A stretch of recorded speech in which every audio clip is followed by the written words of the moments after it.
आप देख रहे हैं एनएमएफ न्यूज। अयोध्या में राम मंदिर की लड़ाई में कई हीरो तो कई विलेन भी रहे हैं। विलेन भी ऐसे जिन्होंने भक्तों की लड़ाई के अध्याय को ही खूनी संघर्ष में बदल दिया। न सिर्फ राम भक्तों के साथ अन्याय किया, बल्कि जंजीरों से राम मंदिर को आजाद करवाने वाले जज को भी घेर लिया। बात 1 फरवरी 1986 की है, जब फैजाबाद के जिला जज जस्टिस कृष्ण मोहन पांडे ने जंजीरों में बंद राम मंदिर का ताला तोड़वाने का ऐतिहासिक फैसला सुनाया था। पूरा देश ताला टूटने का टीवी पर वो अद्भुत दृश्य देख रहा था। ये ऐसा फैसला था जिसकी शायद ही किसी ने कभी उम्मीद न की होगी, क्योंकि उस वक्त एक ऐसी सरकार का राज था जिसके अंदर राम भक्तों के प्रति नफरत और गुस्से का गुबार था। लेकिन ऐसे वक्त में भी जस्टिस पांडे ने एक साहसी फैसला सुनाया और कांग्रेस की सरकार को चुनौती देने का कदम उठाया।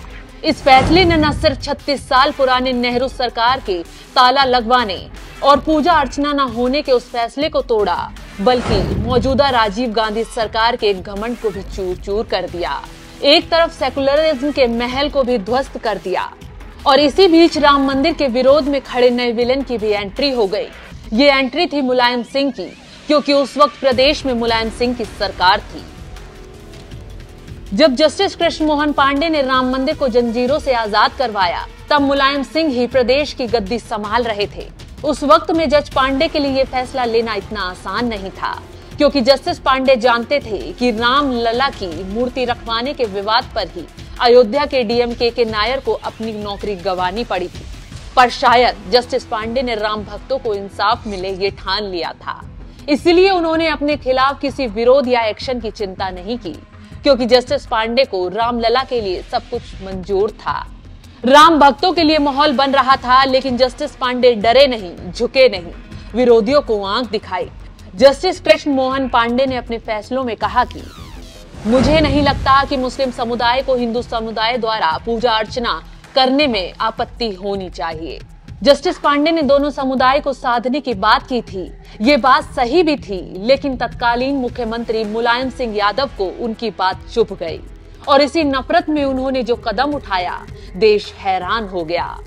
जस्टिस पांडे, जो अपनी सीनियरिटी और मेरिट की वजह से हाई कोर्ट के लिए प्रमोट होने वाले थे, नफरत की आग में जल रहे मुलायम सिंह यादव ने तानाशाही दिखाते हुए उनके प्रमोशन को रुकवा दिया। चालाकी दिखाई। जब न्यायाधीशों के प्रमोशन के नामों की लिस्ट सुप्रीम कोर्ट के मुख्य न्यायाधीश के पास पहुंची, तो मुलायम सिंह ने उस फाइल में एक नोट लिखकर भेज दिया था। उस नोट में लिखा था, जस्टिस पांडे बहुत ईमानदार और कर्मठ व्यक्ति हैं, लेकिन राम मंदिर का ताला खुलवाने का उनका फैसला सही नहीं था। उससे सांप्रदायिकता का माहौल खड़ा हुआ, इसलिए उनका प्रमोशन नहीं होना चाहिए। मुलायम सिंह यादव ने एक ईमानदार जज को सिर्फ इस बात की सजा दी कि उसने हिंदुओं के साथ न्याय किया, लेकिन मुलायम सिंह को तब भी झटका लगा जब सुप्रीम कोर्ट ने जस्टिस पांडे के नाम को मंजूरी दे दी। पर मुलायम सिंह के लिखे उस नोट को देखते हुए कांग्रेस की केंद्र सरकार ने उनका नाम रोक दिया। और यही था सपा और कांग्रेस का सेकुलरिज्म, जिसमें एक ईमानदार राम भक्त जज और हिंदू समाज की भावनाओं के लिए कोई जगह नहीं थी।